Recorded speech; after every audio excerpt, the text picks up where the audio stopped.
नमस्कार मित्रांनो, राग हा माणसाच्या मनाचा सर्वात मोठा शत्रू आहे. तो नातं तोडतो, मैत्री संपवतो आणि शांततेला जाळून टाकतो. पण प्रश्न असा आहे की रागावर नियंत्रण कसं ठेवायचं? हजारो वर्षापूर्वी गौतम बुद्धांनी याच प्रश्नावर सुंदर असं उत्तर दिलं आहे. आज आपण त्या शिकवणीतील काही अमोघ उपाय जाणून घेणार आहोत. पहिला, राग म्हणजे दुसऱ्याला शिक्षा देण्याचा प्रयत्न, पण विष आपणच पितो. बुद्ध म्हणाले होते, राग धरून ठेवणे म्हणजे जणू एखाद्याला मारायचं, म्हणून विष पिणं, पण त्याचा परिणाम स्वतःवर होतो. आपण दुसऱ्याला त्रास देत आहोत, पण प्रत्यक्षात आपण स्वतःचं मन, शरीर आणि नातं नष्ट करत असतो. म्हणून पहिला उपाय, राग आल्यावर थांबा, श्वास घ्या आणि स्वतःला विचारा, मी हे विष का पितोय? दुसरं, शांतता हीच खरी शक्ती आहे. बुद्ध म्हणाले, रागावर शांततेने विजय मिळवा, वाईटावर चांगुलपणाने विजय मिळवा.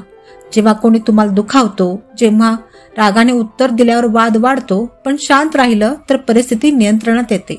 शांतता म्हणजे कमजोरी नाही, ती आपल्या विचारांची ताकद आहे. त्यांनी तिसरा मुद्दा असा सांगितला होता, क्षणभर थांबणे म्हणजे अर्धा विजय मिळवणे होय. बुद्धांनी सांगितलं होतं, रागाच्या पहिल्या क्षणी थांबणं म्हणजे मोठ्या युद्धात जिंकणं. राग येतो तेव्हा आपल्या मनात जणू वादळ उठतं. त्या क्षणी काही क्षण थांबून खोल श्वास घेतला तर विचार बदलतात. हा छोटासा विरामच आपल्या पश्चातापापासून वाचवतो. त्यांनी चौथा मुद्दा असा सांगितला होता, स्वतःला ओळखा. रागाचं मूळ अनेकदा आपल्या अहंकारात असतं. माझं म्हणणं ऐकलं नाही, माझं मत नाकारलं म्हणून आपल्याला राग येतो. पण बुद्ध म्हणाले, ज्याने स्वतःला जिंकलं त्याने हजारो युद्ध जिंकलं. राग नियंत्रणातच ठेवला तरच स्वतःच्या अहंकारावर विजय मिळवणं गरजेचं आहे. पाचवं, ज्ञान आणि श्वासाची साधना. बुद्धांच्या मते ध्यान म्हणजे मनाचं औषध आहे. रोज 10 मिनिटं शांत बसून श्वासावर लक्ष केंद्रित करा. श्वास घेताना मनात म्हणा, मी शांत आहे. श्वास सोडताना म्हणा, माझा राग नाहीसा होत आहे.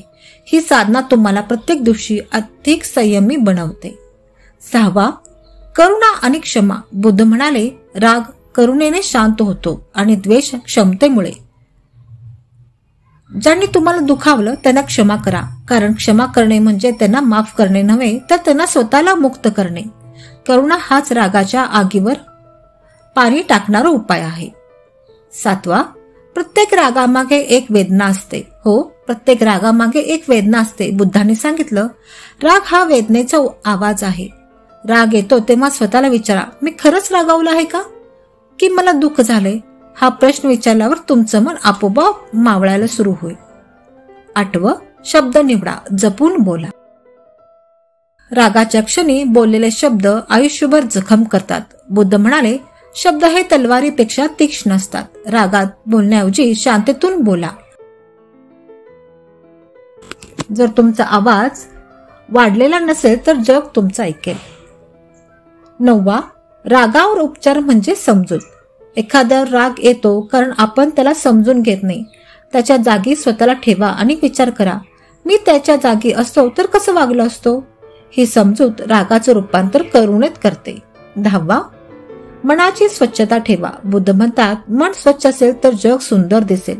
राग, मत्सर, द्वेष यांना जागा न दिली तरच मन निर्मळ राहतं आणि निर्मळ मन म्हणजेच खरी शांती. मित्रांनो, रागावर नियंत्रण मिळवणं म्हणजे एक दिवसाचं काम नाही, पण दररोज थोडं थोडं प्रयत्न केले तर राग तुम्हाला नाही, तुम्ही रागाला नियंत्रित कराल. लक्षात ठेवा, शांत मन हेच जगातलं सर्वात मोठं सामर्थ्य आहे. जर हे बुद्धांचे उपाय तुम्हाला योग्य वाटले असतील तर लाईक करा, शेअर करा आणि सबस्क्राईब करा. अशा शांतता आणि प्रेरणादायक विचारांसाठी पुन्हा भेटूया. धन्यवाद.